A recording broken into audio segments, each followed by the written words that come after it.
I've been around in various capacities and have seen a lot of sessions and a lot of budget bills moving through the process, and this feels just like it does every other session.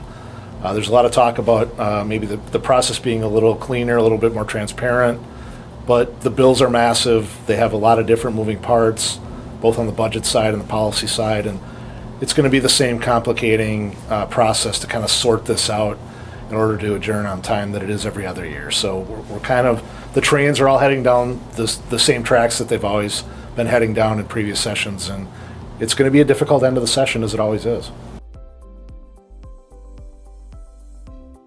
Yeah, the Senate and the House have put together their omnibus tax bills. The House has actually passed their tax bill off the floor.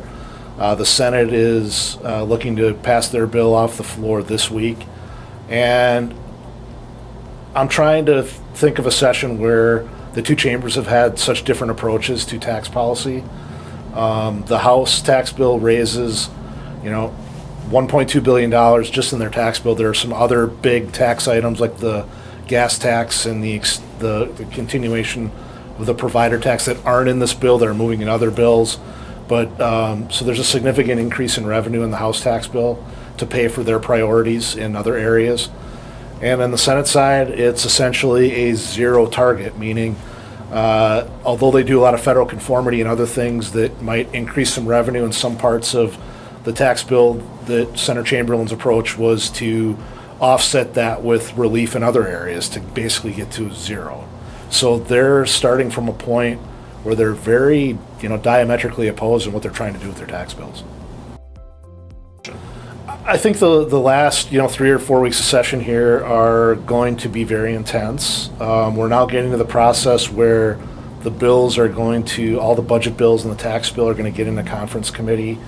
And that's really where you start to see the differences in philosophy, the differences in approach, the differences in the various items in each of the two chambers' bills are really going to jump out from the page, because that's what they have to do, is they have to reconcile these differences. On the tax side, I'll highlight one area where it looks like there's some convergence is on federal tax conformity. All three, the governor, the House, and the Senate, take a similar approach on the straight federal tax conformity side for the individual tax code, in that they switch Minnesota from the starting point of federal taxable income to federal adjusted gross income. If you think about it, it's basically conformity by decoupling us from the federal tax code. So it's conformity that allows us to not have to immediately respond whenever changes are made at the federal level.